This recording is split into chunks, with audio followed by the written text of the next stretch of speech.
This is the X-Zone Broadcast Network, broadcasting worldwide on broadcast affiliates and satellite program providers, including CNN Broadcast Network, Sirius Satellite Network, Star Media, Good News Radio Network, Angel Broadcast Network, Wiki Broadcast Network, and WPBN TV. For more information on the X-Zone Broadcast Network, visit us at www.xzbn.net.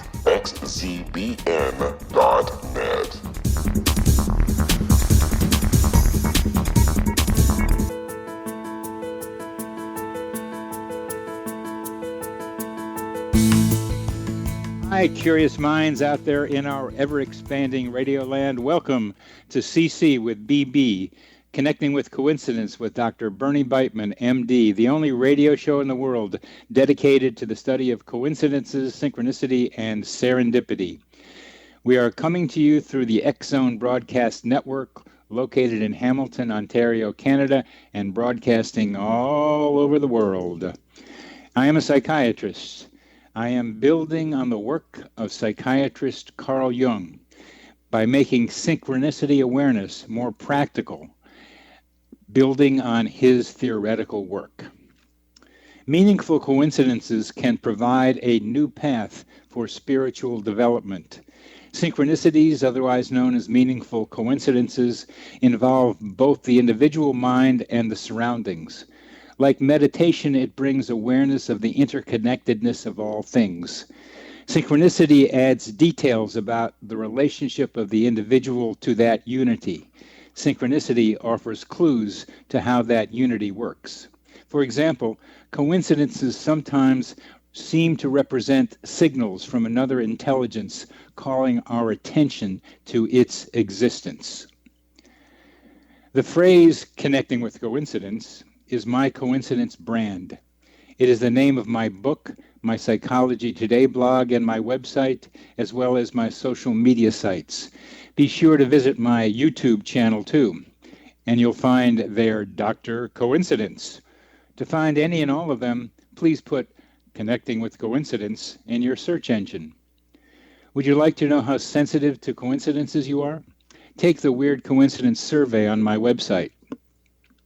Coincidences can help with the practical, emotional, and spiritual in your life. They let us know we have abilities like telepathy, clairvoyance, precognition, and human GPS. By human GPS, I mean our ability to get to places we need to go without consciously intending to go there. Coincidences point us towards other intelligences that may be influencing our lives, and they sometimes trick us. Synchronicities offer a path towards spiritual development. Our minds function in our mental atmosphere, the psychosphere.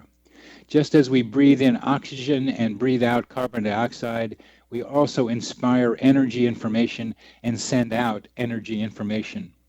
The scaffolding of the psychosphere is being strengthened by the rapid development of the internet.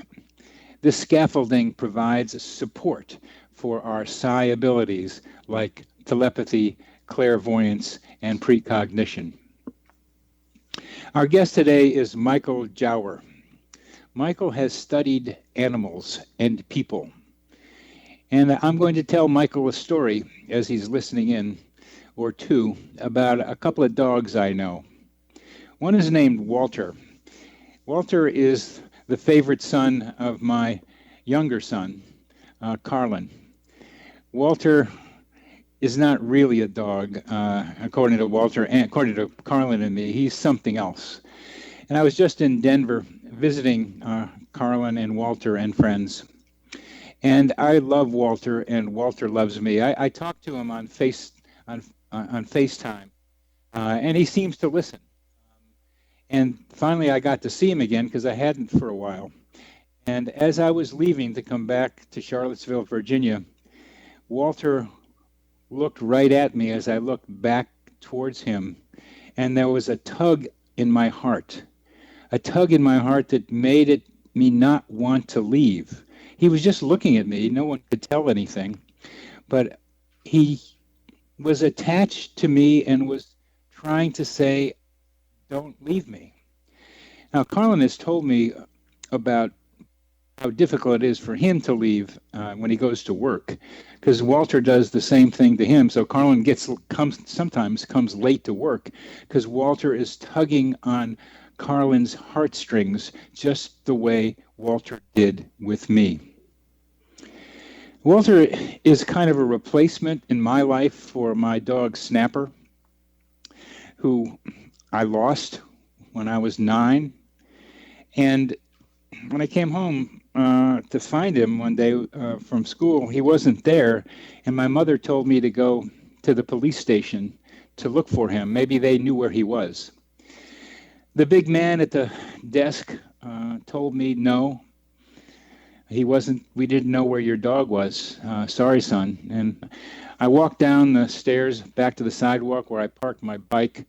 And instead of going back the way I had come, my tears had filled my eyes. I didn't know what I was doing. I went the wrong way home. And as I pedaled with tears falling from my eyes, kind of not seeing where I was going, I looked up, and there coming towards me was a dog that walked sideways the way Snapper did. It was Snapper. It was him. I'm still remembered now how happy I was, and I'm happy even remembering it now still. There he was. He jumped up on my legs and saying kind of, "Where were you?" And we went home. I took one wrong turn. Snapper had to get there. Snapper took 4 right turns to be able to get back to me. We'll talk about animals and people with our guest, Michael Jower, in our next segment. We'll be back after a short break.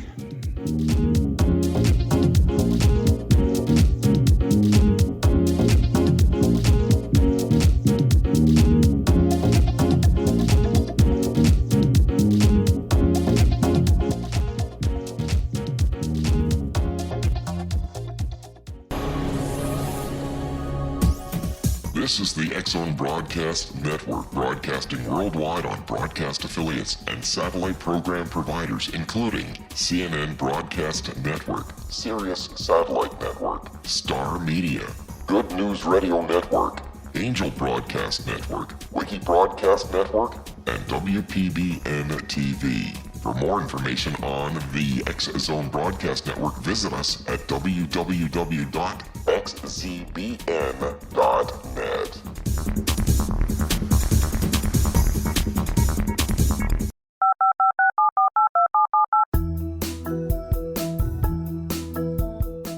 Did you know that when you're on the road with limited data or Wi-Fi, you can still listen to the X-Zone Radio Show with Rob McConnell, The Science of Magic with Gwilda Wiyaka, X-1, Dimension X, Space Patrol, and every minute of the X-Zone Broadcast Network by calling 213-401-0080, courtesy of Audio Now.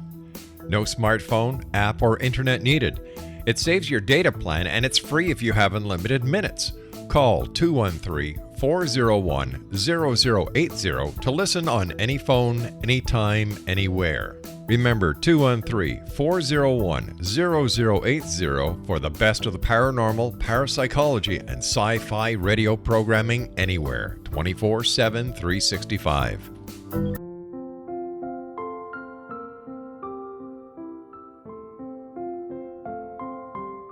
I am Dr. Carl O'Helvey, founder, president of a new cancer foundation focusing on evidence-based physical, mental, and spiritual interventions, including natural cancer cures, prayer, meditation, affirmations, nutrition, and other related holistic cancer prevention and cure modalities.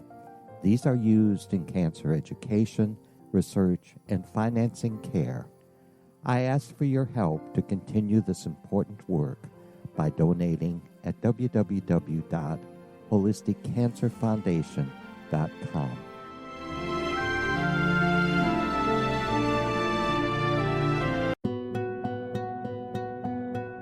Is it science or is it magic? Once a magical thing has been scientifically proven, is it no longer magic? Or is magic simply the science of tomorrow? Join me, Gwilda Wiyaka, on The Science of Magic, a syndicated radio program dedicated to combining the science and magic of today's dynamic and controversial topics to co-create new solutions. By triangulating information from today's leading experts from the scientific and magical fields, we uncover expansive and evolutionary truths you won't find anywhere else. Join us daily on the X Zone Broadcast Network, xzbn.net, as I interview the share thoughts with the amazing guests from both science and magic. The resulting knowledge is unprecedented. As a gift to you, the listener, past episodes can be accessed on our website free of charge at thescienceofmagic.net.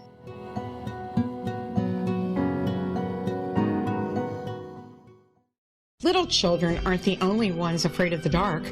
Millions of soldiers return from war zones with PTSD, anger, frustration, fear, and loneliness, much of which surfaces during the darkness of the night. You have the chance to change the lives of these American heroes. Songs and Stories for Soldiers.us provides free MP3 players for these men and women.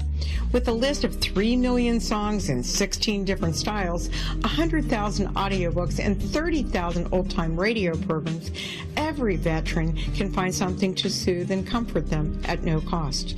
All our players contain an 8-hour audio program designed to help veterans fall asleep. With 1,500 plus vets now participating, it's our goal to deliver 10,000 audio players this year. Go to our website at songsandstoriesforsoldiers.us. Help us help a veteran make it through the night.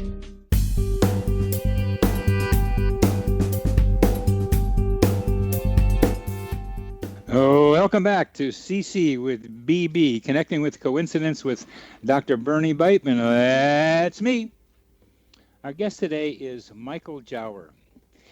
Michael is a Washington, D.C. based writer, speaker, and researcher.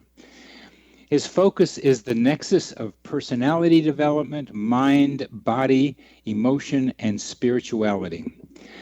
Michael is the lead author of 2 books, The Spiritual Anatomy of Emotion and Your Emotional Type. But what you need to know most about Michael is how he tunes into emotions and tunes into the hypersensitivity of other people and of animals. He brings to the study of coincidences and other things the ways in which humans and animals communicate with each other, and takes them out of the coincidence place and begins to talk about a mechanism. Michael, welcome to the show. Oh, it's a pleasure, Dr. B. Thanks for having me on. It's a pleasure to have you here. Tell us about some of your experiences with animal sensitivities. Just start with any story you'd like. The one with Darwin, with your cat, would be a nice place to start. Sure. Well, my cat was named Dalton, and he was the first of several cats that I've owned, really thanks to my wife, who was a cat person. She's too allergic these days to remain a cat person, so we have dogs. But she encouraged me to adopt Dalton, who I refer to as the George Clooney of cats. He was as handsome a devil as ever a cat that walked the earth, completely white. He had one blue eye and one green eye, very suave, debonair. Earlier generation might think of him as a Cary Grant of cats, but I'll update that for George Clooney. Anyway, he would go around the neighborhood and really show himself off. And he would disappear sometimes for a couple of days. We used to make up stories about what he was doing. We were suggesting, I think it was my wife's idea, that he was a CIA operative. He would sort of disappear and then come back after a couple of days. But unlike the stereotypical cat, he was very loving, a little bit standoffish to certain people at times, but about as close a relationship as I can imagine having with an animal myself. And when he got up in years, he continued on his perambulations, and a couple of days went by and he did not return.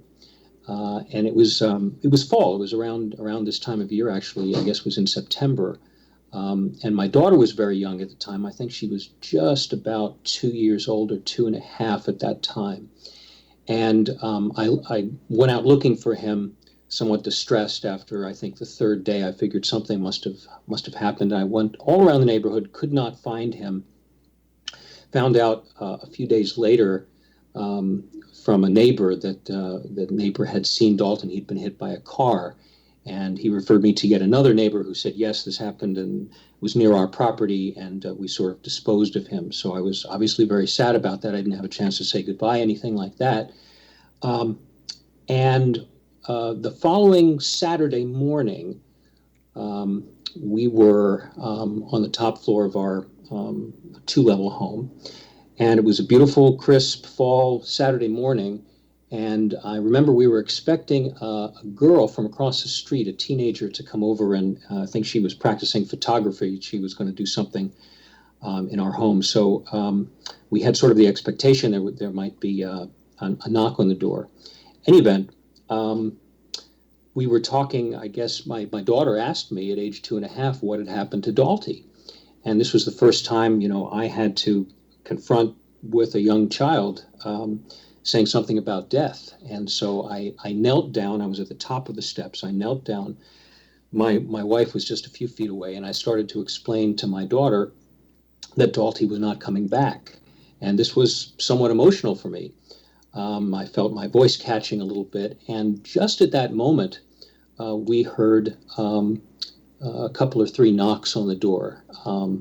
They were more like raps. It didn't quite sound like the girl we were expecting. And what I noticed was, and I have a good sense for, not for sight of things in vision, but for things that I hear, it sounded to me like the knocks were far down on the door, like maybe a couple feet from the ground, which was strange. Anyway, we were expecting this girl, and so I bounded down the steps, opened the door, and there was no one there, which was puzzling. And, I looked around, called my wife downstairs.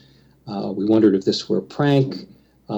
It was not. The girl actually didn't come over until, I think, a couple of hours later. We didn't know precisely when she was going to come over, and she said she had not come over before. And we thought, well, we have squirrels running around the house. Could a squirrel have bashed into the door? Could a squirrel be playing a practical joke? Anything like that. It was just out of the blue, witnessed by my wife. And what struck me, Bernie, is this was part of an emotional situation. And it was just at the moment that really I was describing for my daughter what had happened in terms that I felt she could understand, and feeling myself getting a little choked up. And that's when we heard these knocks on the door, which have yet to be explained. So I view that maybe in a fanciful way as Dalton saying so long, or saying that somehow he was present. It's a pretty remarkable coincidence, and something that's really not been duplicated. The connection between you and the emotion and the knock. You're suggesting there is something perhaps causal there. What do you think? What do you think you're referring to?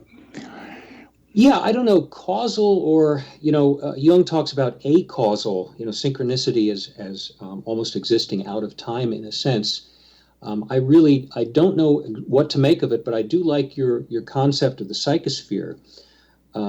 There's an animal doctor, a veterinarian by the name of Michael Fox, who has a syndicated column called The Animal Doctor.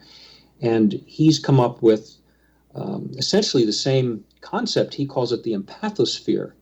And, you've described it as sort of, enveloping everyone who's alive. Just as we breathe out, we exhale, we inhale nutrients, and that's the atmosphere that surrounds us and that we are immersed in without typically being cognizant of it. I think you've described it in terms, and he has, of feeling as well, being suffused in the atmosphere.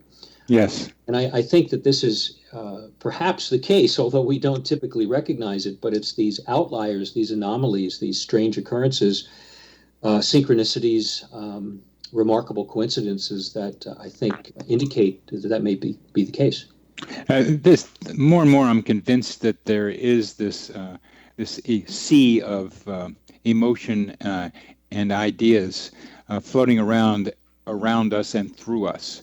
It's not a new idea, but it's a maybe sharpened an idea. And the difference I have about it is that I'm just sticking here on Earth rather than trying to expand to the universe, which most people do. And I believe the psychosphere is an expansion step towards a larger consciousness.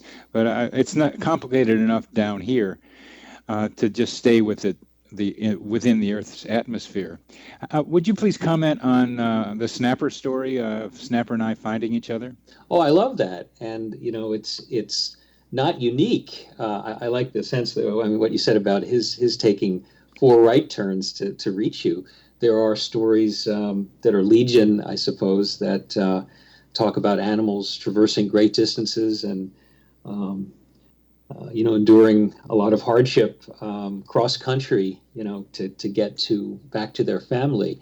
So how do they do that? Nobody really knows, but it could be that they're guided by some sort of empathy or sympathy, some sort of connection within the empathosphere or the psychosphere that leads them home.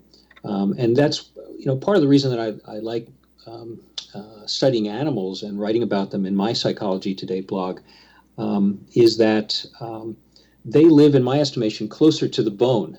They're not encumbered by the kind of language that, that we use on a daily basis, and the rumination and the recollection and the mental gyrations that, is part and parcel of being human. We take all that for granted, and here we are conversing, and we can talk about all kinds of higher concepts. But of course, while we're conversing, our bodies are doing what they do, and there's a great deal that's beneath the threshold of our consciousness, which is nonetheless, it's all about our life processes. And if we take a moment, to breathe, to kind of feel where we are, we're really situated, in my estimation, we're situated and anchored by feelings all the time. We might be feeling good, we might be feeling less good.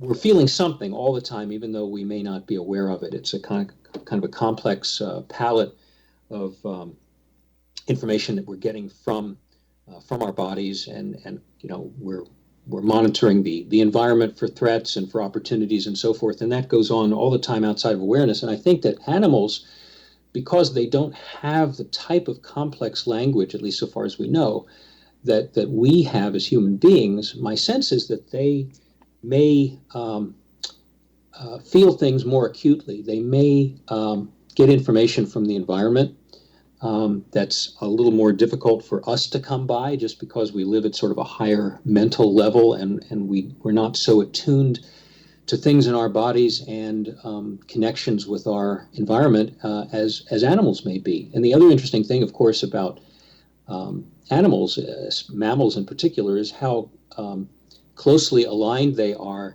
physiologically and neurologically with human beings. They have all the same equipment as we do. It's just they don't have some of the mental capacities that really we rely on through our neocortex.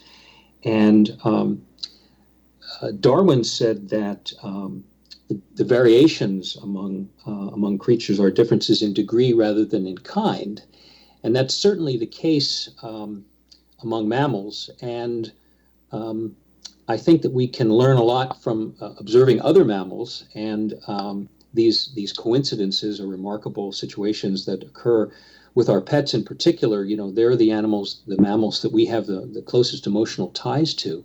And I think that says something important about how they are in the world and how we are, although we don't always know it. That's beautiful.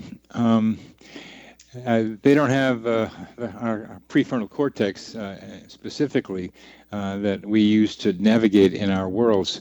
But your message is coming clear, closer to the bone. I did not understand that phrase in your blog. Now I do.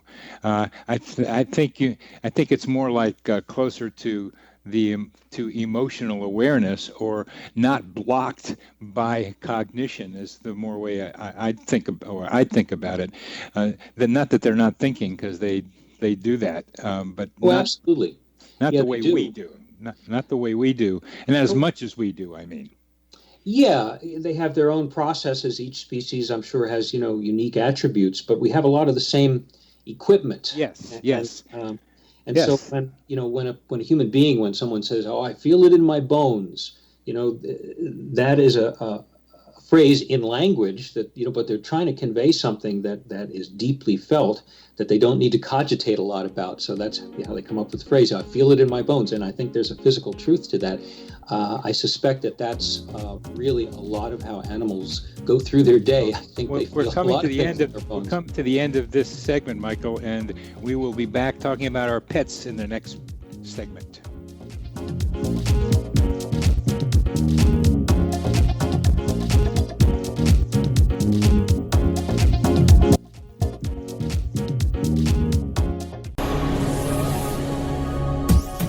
This is the Exxon Broadcast Network, broadcasting worldwide on broadcast affiliates and satellite program providers, including CNN Broadcast Network, Sirius Satellite Network, Star Media, Good News Radio Network, Angel Broadcast Network, Wiki Broadcast Network, and WPBN TV. For more information on the X-Zone Broadcast Network, visit us at www.xzbn.net.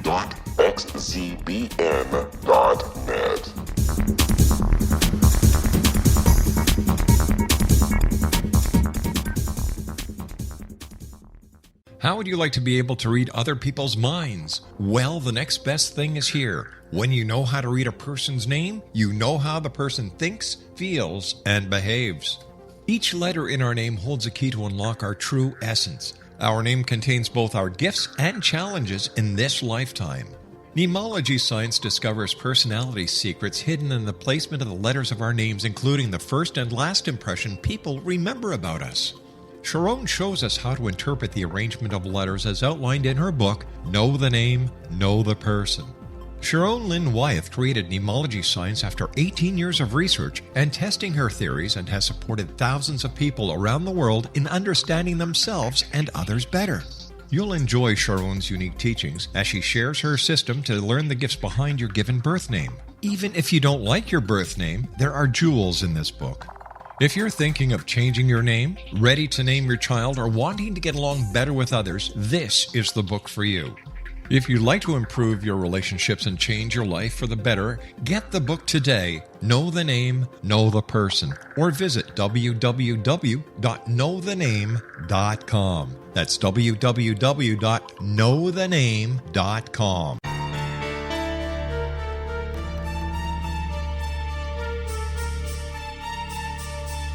Hello, I'm Justina Marsh, and with my dad Pete, we are going to present a new show called Too Good to Be True. Together, we are aiming to discover more truths about this world and beyond. Do you have unanswered questions about the world?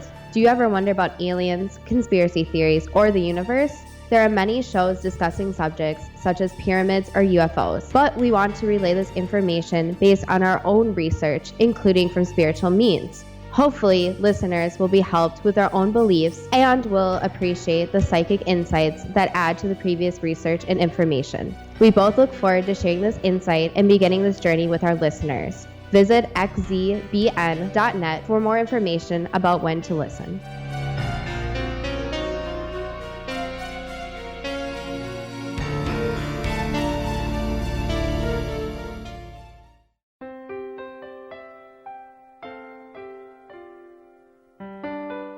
Ancient prophecies, legends, and current events indicate we're entering a high-frequency era supporting enlightenment. During expansive times, old rules fail, necessitating access to the ever-shifting currents of life for guidance. There's an ancient form of shamanism through which we can obtain the information we need. I'm Gwilda Wiyaka, founder and director of Path Home Shamanic Art School, with a great new provision for those interested in spiritual evolution and personal empowerment. Galactic Shamanism, Art of the Ancients, Key to Tomorrow, is an upcoming series of leading-edge online affordable classes designed to guide and support you and your family during these times of transition. Embrace the magic. Empower your life. Study Galactic Shamanism at findyourpathhome.com.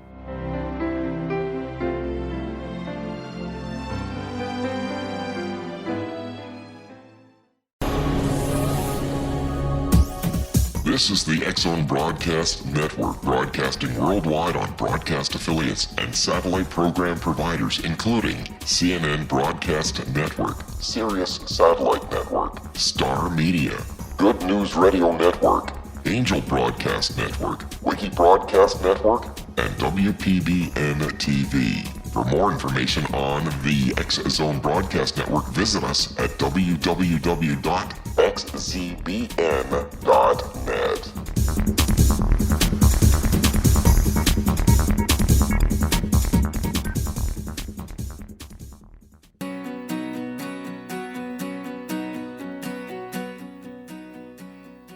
Welcome back to CC with BB.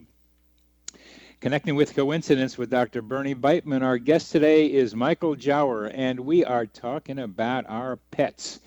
And Michael is making it clear to me, I hope to you, how our pets are not only just great companions and so many of them wonderful characters. It's amazing the characters and personalities some of these guys take on, but they also become a kind of laboratory for us to understand ourselves, to understand capacities that each of us has.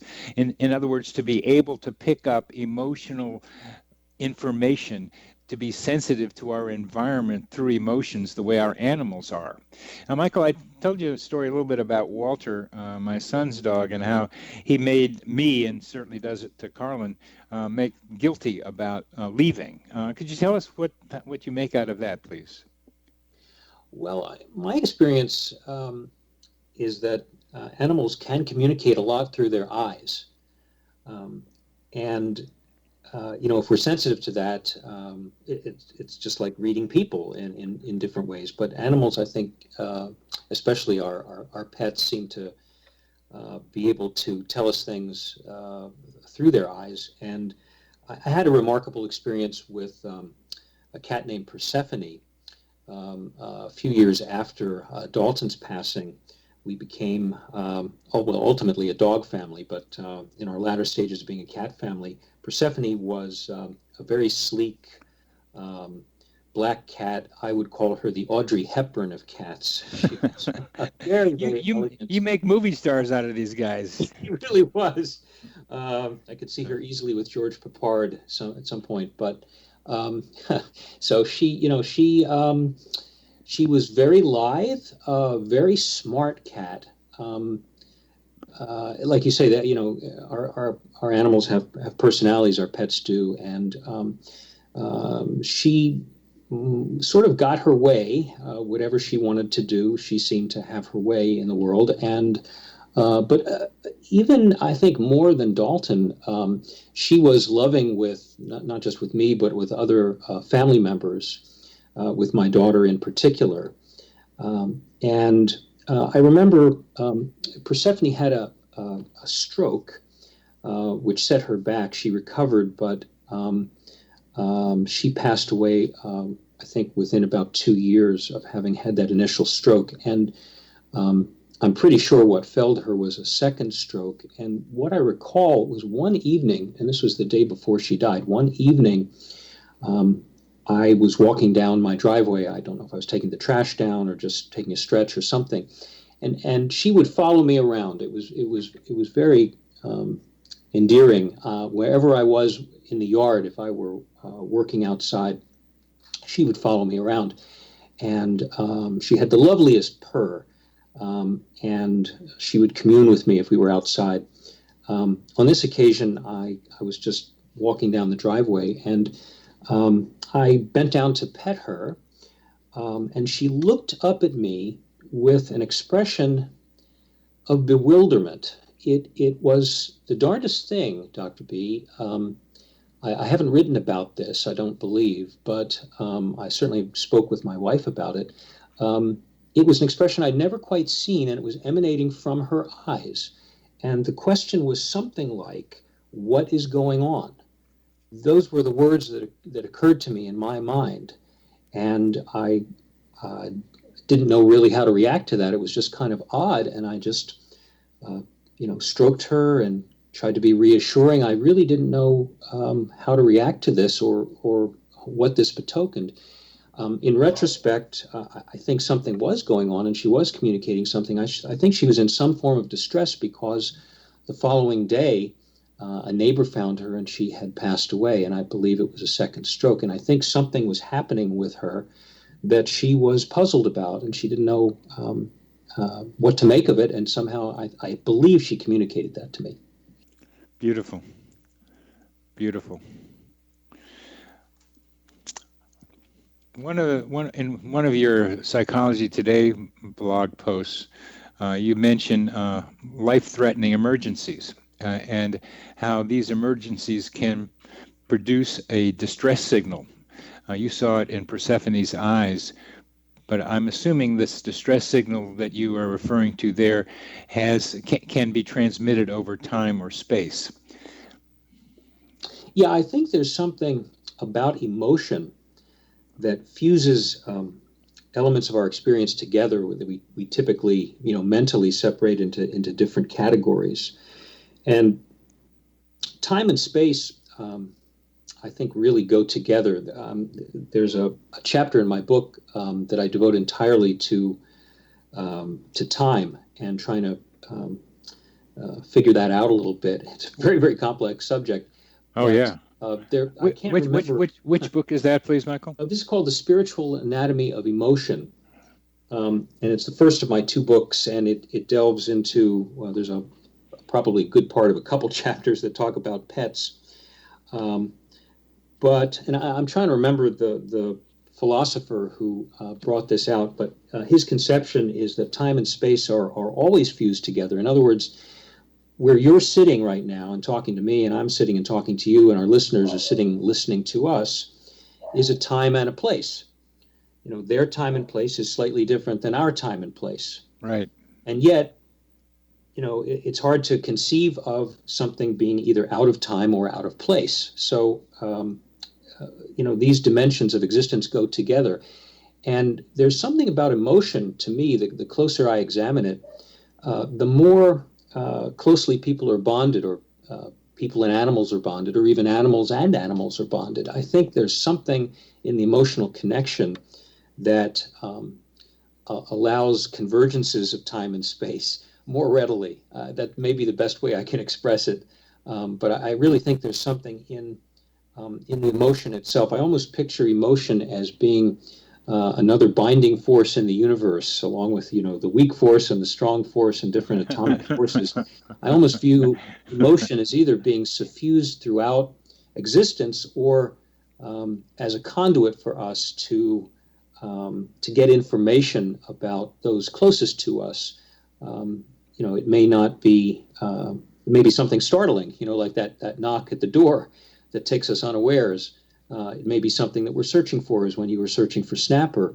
But I do think that the emotion is, like I say, either a conduit to information, or it's part of the fabric of existence itself. Could you talk a little bit more about how you conceptualize emotion being part of the fabric of existence itself? Well, my first book, The Spiritual Anatomy of Emotion, the working title for it was called The Emotional Gateway.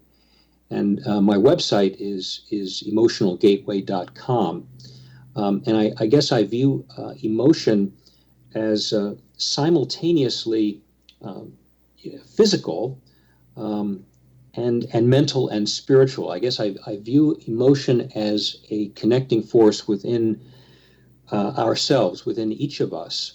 We're our society in the West, at least, we're fond of sort of separating mind and body, which I think is unfortunate, because mind and body are simply two sides of the same coin, the way I view it. But in any event, we have this beneath consciousness part of ourselves, the bodily part that's constantly breathing and processing, digesting, doing what it does. So that's the baseline feeling part of us, and that I'm sure has correspondence in the more primitive parts of the brain, the brainstem, and so forth. And then you've also got emotional, expressly emotional parts of the brain, the amygdala, the hippocampus, and so forth. So there are parts of the brain that that relate more clearly to emotion. But I guess I view feeling and our ability to feel and express feelings as a connecting force between our bodies, our minds, and our spirituality, our sense of connection, which is why I think animals have at least a rudimentary form of spirituality, because they're connected with one another and with us in the same ways that we are with one another. They feel a lot of the same things that we do. They may feel other shades of feeling that we don't. So I think that, again, emotion is not only a binding force within us as individuals, but I think it's something that you can look at trans species and see it at work. And I think that it underlies spirituality, because spirituality to me is at its most fundamental a connectedness that we feel with others that are close to us, and with important ideas and awarenesses of what life is about, and what life might be about beyond what we know. How did you get into being emotionally sensitive like this? It's not the usual thing guys do. Well, I also enjoy football, Major League Baseball right now, and a lot of good beers. So and like, why is Dallas losing so much? Yeah, okay. No, I definitely women tend to be more aware of their feelings, I think, than men. I think that's a given. There are a lot of differences in the female brain that have been demonstrated, that women have a greater, emotional intuition. They have greater intuition in general, I think. They are manifestly more sensitive to all kinds of things across the spectrum. And that's why women, incidentally, suffer from things like migraine headache and irritable bowel syndrome and chronic fatigue and chronic pain and so forth, much more than men. I think it's something like 3/4 of all of those populations are women, more so than men. So there's definitely a more sensitive aspect to women. But I don't know how I came about this. Not quite sure, except I'm fascinated by how feelings work. It took me a long time to figure out how my own feelings worked. Yeah. And I think in trying to understand that, I've become more attuned to it, and consequently, am fascinated by a whole range of things that I've ended up writing about. The relationship between spirituality and emotion is very interesting to me and intriguing, and the empathosphere, which I think just covers the kind of emotional part of the psychosphere. Not that we should divide them, we shouldn't, but I talk about information and energy. Emotion is an energy that suffuses the psychosphere with information in it, as I think about it. But the idea of calling it emotion and connecting our physiological experience of emotion with what's going on in the psychosphere intrigues me as you're thinking. And I wonder if you'd comment on helping me figure out the connection between emotion inside of me and emotion in the psychosphere. Well, I guess I can give you an example, which some people would consider, a coincidence, but I think maybe we're going to have to wait till the next segment, since sure. We only have about 40 seconds left. But the sensitivity to emotion that you're describing, and the primacy of emotion that you learn from looking at pets, is becoming a suggestion to our listeners to be able to tune into their pets so they can learn about some of the things that we're talking about. It's almost like Jung's idea of a causal connecting principle through meaning would be more accurately said a causal connecting principle through emotion. We will be back very quickly. We have to stop here. We have to stop here. We'll be back after a short break. Hold on to that, please. All right.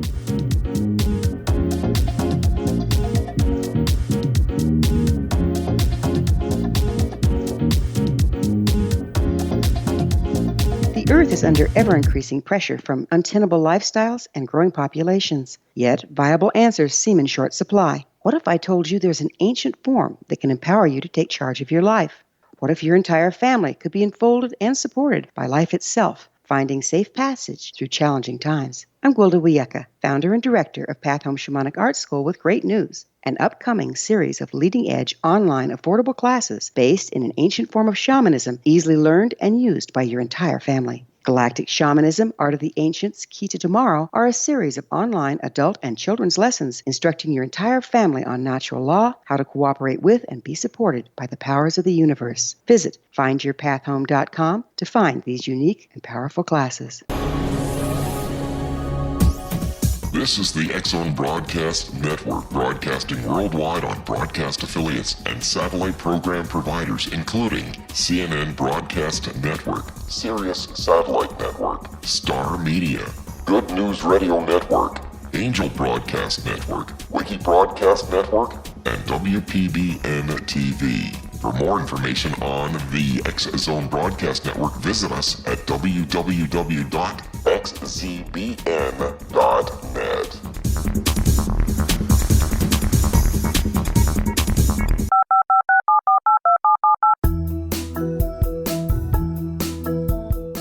Did you know that when you're on the road with limited data or Wi-Fi, you can still listen to the X-Zone Radio Show with Rob McConnell, The Science of Magic with Gwilda Wiyaka, X-1, Dimension X, Space Patrol, and every minute of the X-Zone Broadcast Network by calling 213-401-0080, courtesy of Audio Now.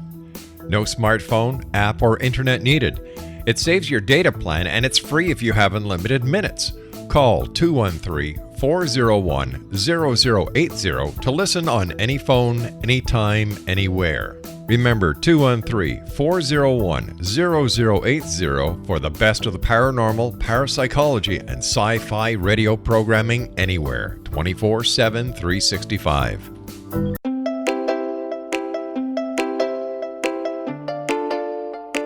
Are you curious? Do you want to learn more about how the world works and have fun at the same time?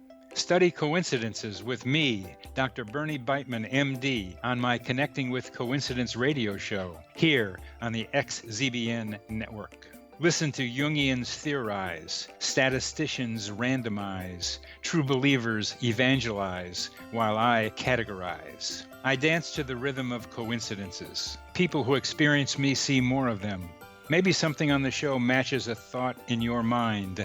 Let us know. Expand your mind to the weirdness happening around you. Synchronicity spoken here, there, and everywhere. For more information, put Connecting with Coincidence in your search engine and find my website, my social media sites, and my blog.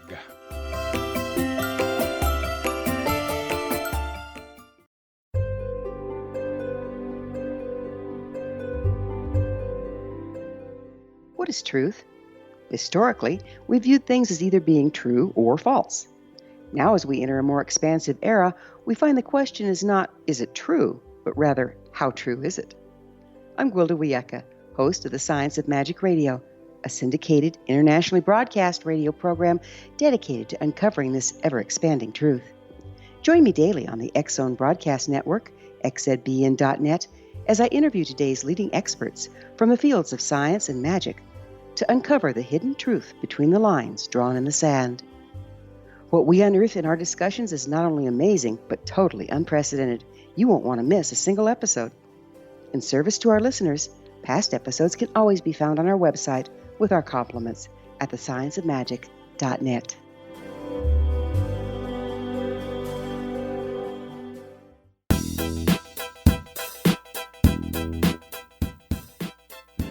Welcome back to CC with BB, Connecting with Coincidence with Dr. Bernie Beitman, MD. That's me. Our guest today is Michael Jower, and we had to cut it off in the previous segment. And Michael, please continue with what you were talking about, the idea that an acausal connecting principle could be emotion. I like that a lot better than the way Jung described it. What do you think? Well, I'm a fan of Jung myself, and when I spoke to the Jung Society of DC several years ago about this, the woman who runs the organization, or did at the time, she was very nice. She came up to me afterwards and she said, you know, if Jung were around today, he would be very interested in what you're bringing to our attention. He would want to explore that further. And I was very not only flattered by that, but it really meant something significant to me, because I do think that it's at the core of the sort of subject matter that he was vitally interested in. And I do think that emotion is something universal. I was going to say that all you need to do is open to any current events web page, Google News, MSN, New York Times, your local paper, wherever you may be, any magazine, and what you'll see is human behavior is almost entirely driven by emotion, by feelings. The 7 deadly sins, so many of them relate to excesses of emotion or just misplaced feelings. It's something that, from a moral standpoint, is a challenge. But we're primarily emotional beings. The mental part of us is kind of layered on top. Yes. So it's what drives us as people, and it does connect us quite, I think, tangibly, and that's probably it comes out when you've got these extraordinary situations. The one I was going to give you an example of is. I'm sorry, just I want to hear the example, but Yeah. My question for you is Jung's acausal connecting principle. And he often wrote, and Jungians do, that emotion is involved with a lot of coincidences, but that emotion, as you're describing it, both from physiological and cognitive, from mental and also spiritual, that it's ubiquitous wherever we are, that's part of the psychosphere, that it becomes a better, clearer way of talking about acausality in Jung's way. And that's what I'm asking, what you think of what I'm saying there. Oh, yeah. Well, maybe an analogy that might be appropriate is with money, believe it or not. We tend to walk around with some amount of cash, whether it's in the form of actual cash or coins or credit cards when we're out in the world, and we spend it or we save it, and it goes out into the world, and we receive it as income. We invest it and so forth, divest and so forth. And I think of emotion, Bernie, as almost like a currency that we have. Some days we're flush with cash. We feel up, we feel more energized. Other days we're kind of feeling lower. We may feel depleted. And I think you mentioned before about feelings. Emotion, the term conveys movement, emotion. And I think the Latin root of emotion is also, it has to do with movement from someplace to someplace. Yes. So it's currency, it's stuff that's we have, it's part of us, but it's also moving. And when it's almost, I would say almost like water. There's another analogy, is that movement can be faster, can be slower. The energy of emotion can sort of dam up. It can be pooled in a particular place, stilted or stagnant, and it can rush around madly. That's actually how I think people in the Middle Ages, in particular, during the Renaissance in particular in England, Shakespeare and his contemporaries conceived of emotion just that way. If you look at those plays that were done at that time, they talk about mad passions and so forth. They really pictured emotion like water and like the weather, the tempest and so forth. I think that's accurate. I think that's really how emotion works. And when we talk about it being an acausal connecting principle, it in my view, it flows. It flows throughout the psychosphere. And I view it as a common currency for us to get in touch at a deep level, at a fundamental level with people, even if we're not intending to. That's really good. And in the ancient ways of dividing up the elements of reality, fire, water, air, and earth were the dividing, at least in Western concepts. Chinese added wood. And water was always the symbol of emotion. And now you're describing really nicely for our audience the variability in water flow as analogous to the variability in emotion flow. And the comparison to money is interesting too, because people astrologically who are water and earth are more likely to get along with each other than water with fire or air. So these are things coming together, but the specifics of your descriptions are beautiful. Now, please tell us the story that you've been wanting to get to. Oh, well, it's about dreams. When people have, they can be called precognitive dreams or telepathic dreams. You seem to get some sort of information from someone else entirely subconsciously, that upon awakening you think, oh wow, something might be going on here. And the dream I wanted to relate is a book that I read recently. It's by an Alaskan writer, photographer named Nick Jans, Jans. The book is called A Wolf Called Romeo, and it's about a wolf that wandered into his hometown of Juneau, Alaska, around, I think, 2003. And remarkably, this wolf formed relationships with the residents of the city. He kind of made himself a fixture. People were fascinated by him. A wild wolf, very imposing kind of creature, in good health. It wasn't looking for a handout. It seemed to be looking for love or his companionship, which is why Nick Jan's wife dubbed the wolf Romeo. And Romeo in particular seemed to like a number of the Juneau dogs, and he would hang out with dogs, and the female dogs in particular. And one of those dogs was named Brittany. Britain. And Britain was described as Romeo's pseudo mate, love interest.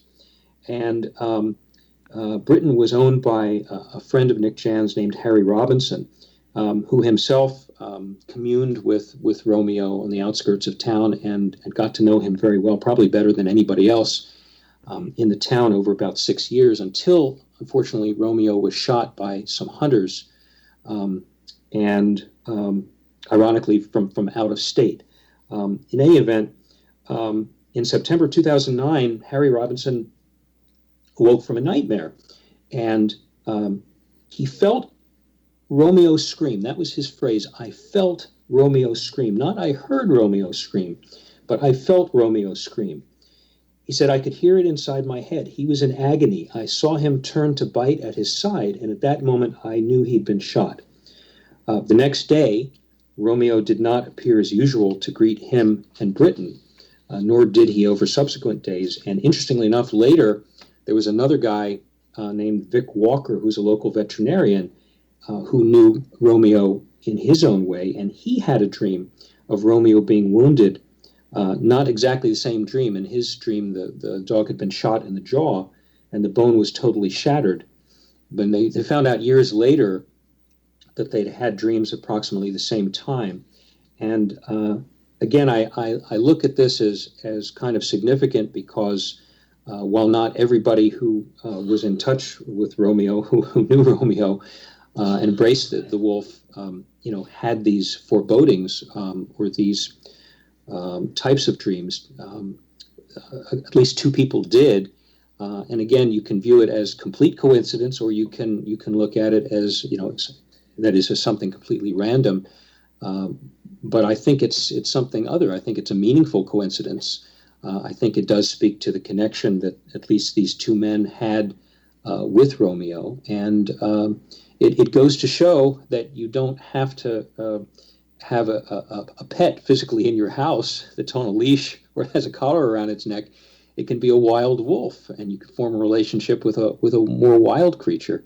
There's also a book, by the way, by a woman named Cy Montgomery called The Soul of an Octopus, and she, I think it won a National Book Award a couple of years ago, and I've been in touch with her, and she, she's demonstrated that you can feel some sort of a connection with kind of a playful octopus. And that's not a mammal at all. So I think there's a lot out there to be learned, and emotion is, I think, the currency through which we can kind of fully appreciate how human beings are in the world, and we're certainly not unique. That's a very good stories. We're coming to the end of this last segment. Is there anything else you'd like to say in the last 30 seconds?